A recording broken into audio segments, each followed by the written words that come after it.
We have a story here by William DeLong at allthat'sinteresting.com entitled Inside the Exorcism of Roland Doe, the true story behind the Exorcist. In 1949, priests performed an exorcism on a boy referred to as Roland Doe, also known as Ronald Hunkler, in a chilling ordeal that became the real-life inspiration for the movie. The true story of the Exorcist begins in the late 1940s in suburban Washington, D.C., with a German-American family. Their 13-year-old boy, believed to be named Ronald Hunkler, later referred to pseudonymously as Roland Doe or Robbie Mannheim, was despondent over the loss of his beloved Aunt Harriet. Harriet was a spiritualist who had taught him many things, including how to use a Ouija board. In early January 1949, shortly after Harriet's death, Ronald Hunkler began to experience strange things. He heard scratching sounds come from the floors and walls of his room. Water dripped inexplicably from the pipes and walls. Most troubling of all was that his mattress would suddenly move. Disturbed, his family sought the help of every expert they knew. Doctors, psychiatrists, even their local Lutheran minister, but they were of no help. The minister suggested the family seek the assistance of the Jesuits.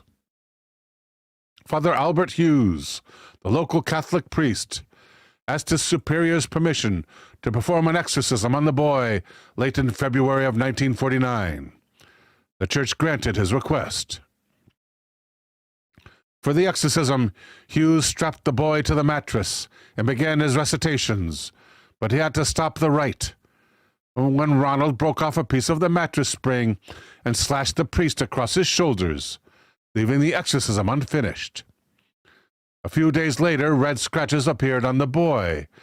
One of the scratches formed the word Louis, which indicated to Ronald's mother that the family needed to go to St. Louis, where the Hunklers had relatives, to find another way to save their son. A cousin of the family was attending St. Louis University at the time of Ronald's struggles. She put the Hunklers in touch with Father Walter Halloran and Reverend William Bowdern. After consulting with the university's president, these two Jesuits agreed to perform an exorcism on young Ronald with the help of several assistants. The men gathered at the residence in early March of 1949.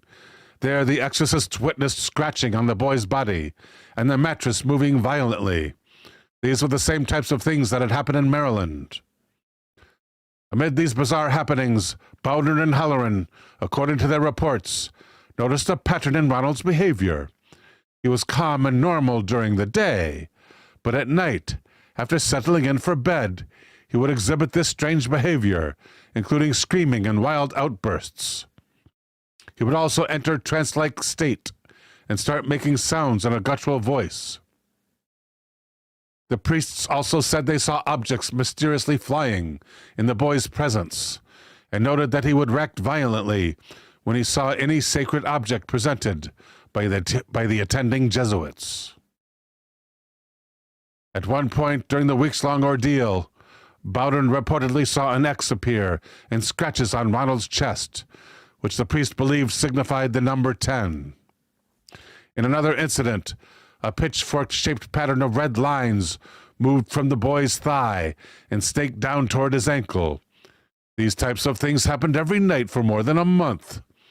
Once a red X appeared on Ronald's chest, leading the priest to believe he was possessed by 10 demons.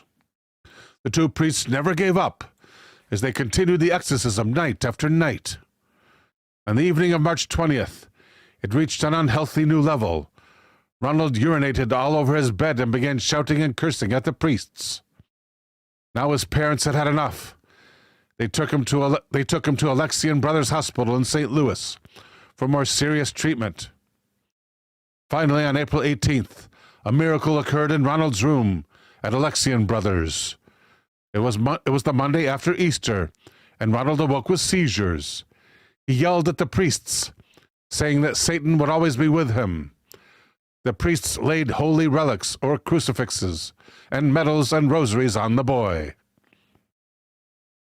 So they're still doing exorcisms at the hospital. I guess that's the more serious treatment. I thought it was going to be medical only. At 10:45 p.m. that evening, the attending priests called on St. Michael to expel Satan from the boy's body. They shouted at Satan, saying that St. Michael would battle him for Ronald's soul. 7 minutes later, Ronald came out of his trance and said, "He's gone." The boy recounted how he had a vision that St. Michael had vanquished Satan on a great battlefield. According to Bowdern and Halloran, the strange occurrences and behaviors ceased after that. Despite providing the true story of the Exorcist, Ronald Hunkler went on to live a completely normal life from that moment forward.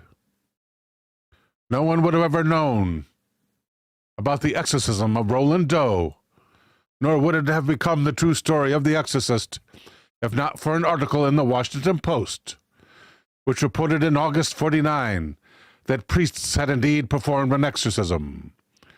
But the article was scarce on details. It didn't even give a name, whether Roland Doe or Robbie Mannheim or Ronald Hunkler. And the case would not make headlines again for more than 2 decades.